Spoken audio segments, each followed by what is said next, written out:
I wish somebody would have told me at the very beginning how much of a role stress played into getting lupus, as well as getting lupus flares. Hi, I'm Natalie. I make videos about health, wellness, and eco-friendly living. If this is your first time here, welcome. I drop videos every Monday, so go ahead and hit that subscribe button if you're into this sort of content.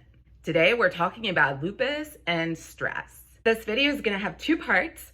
The first part is going to be about the relationship between stress and diseases in general. And part two is going to be all about what you can do to better manage your stress if you're living with lupus or any other chronic health condition. Did you know that not being able to properly manage your stress has been linked with chronic diseases? You may have heard some people say stress kills. They're not exaggerating. They literally mean that stress can cause you to become sick, which can then kill you. Stress management is a big part of managing life with a chronic illness. A lot of autoimmune diseases have been linked with a lot of psychological stress as well as trauma. The first research I've read about this was from Harvard University, where they were looking to see the connection between psychological stress, trauma, and lupus. Link in the description box. What they found is that women that had experienced a lot of psychological stress and trauma tend to be most likely to develop lupus. This was a study done by Harvard School of Public Health, and they were basically looking at autoimmune lupus in general. When they compared women who had never suffered any trauma or didn't report having a lot of stress to women that did, what they found is that women that reported having experienced a lot of stress in the past or a lot of post-traumatic stress disorder in the past were 3 times more likely to develop lupus. This research, much like a lot of other scientific research about this topic, shows that mental health stress definitely has an effect on the body. The things that are going on in our minds have a way of triggering really severe physical symptoms in us. And I just wish that we talked about it a little bit more often because it is the reality of the situation. Likewise, when we alter the things that are going on in our minds and start to focus on more positive things up here, what you would notice is that the engine, the body, will also start to respond to the energy that the brain is sending it. That mind-body connection is so important, and I don't think that we can talk about true healing without recognizing how those two are interconnected. For those of you who've been following my channel for a while, you know that I've been living with lupus since the beginning of the pandemic. I've gone through a lot of changes since then.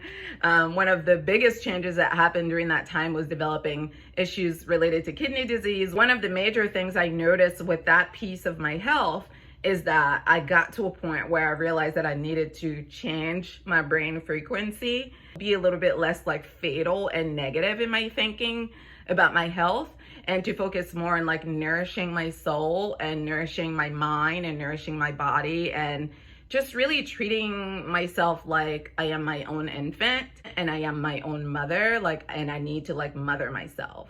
So that's kind of how I started thinking about it. And I noticed when I started really taking the time to truly nurture myself, be gentle with myself, be kind to myself, and really focus on doing the things that I need to do to relax, to heal myself, to expect great things from myself, and to think positive about my future and my health and my life, I started feeling better. Now, that's not to say that the medication didn't have anything to do with it, but I think it was both those things together. I don't think that kind of drastic change would have been possible without me making that transition. You see, when you live with a chronic illness, it's very easy to get stuck into negativity because literally every day, or at least it feels that way, that every day you're dealing with something unexpected, something new, something that throws you off. If you're a sensitive person, after a while, that kind of stuff takes a toll on you.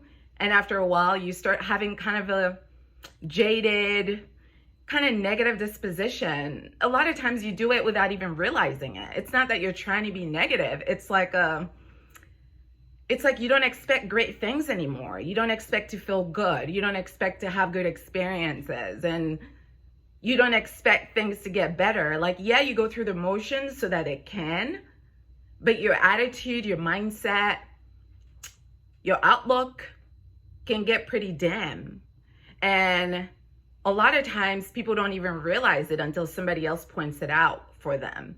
Like, hey, you're not dead. Like, lighten up.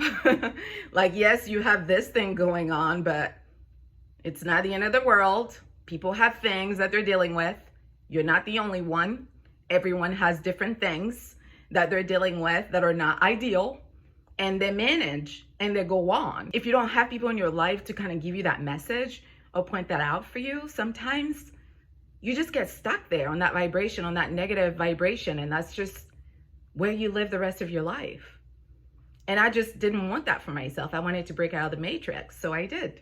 In addition to stress basically being linked to the propensity that someone has to develop, an autoimmune or chronic health condition, stress, in the case of lupus, has also been shown to actually trigger symptoms. So you could be taking your meds, you could be eating healthy, you could be exercising, you could be doing all the right things, but if you're not managing your stress and your stress is out of control, it will actually cause you to become sick. So stress has like a really big role that it plays in our ability to get sick in the first place and manage symptoms so that we're not feeling sick all the time. When we're under a lot of stress, our body secretes hormones like cortisol that trigger that fight or flight response.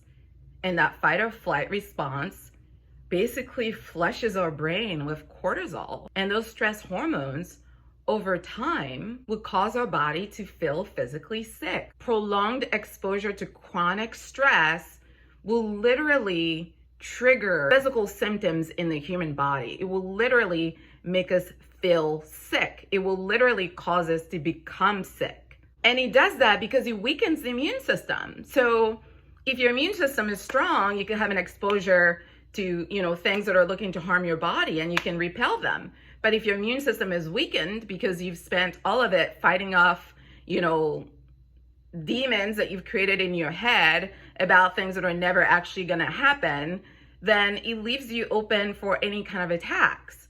And this is why stress management is so important when you're living with a chronic illness. In addition to that, not being able to manage stress effectively can also lead to mental health symptoms, anxiety disorder or depression. So what about you? Have you noticed the different ways that stress contributes to your symptoms in managing your health? And what are some of the things that you're doing to manage your stress now so that you can reduce the likelihood of getting more sick because of, poor stress management? Leave your comments in the box below. Thank you so much for watching. If you like this video, give it a thumbs up. I drop videos every Mondays on health, wellness, and eco-friendly living. If you want to connect with me on social media, you can do so on Instagram and Facebook at styledunder25. And if you're looking to shop any of my sustainable fashion pieces, you can do so at styledunder.com. Thanks for watching. Until next time.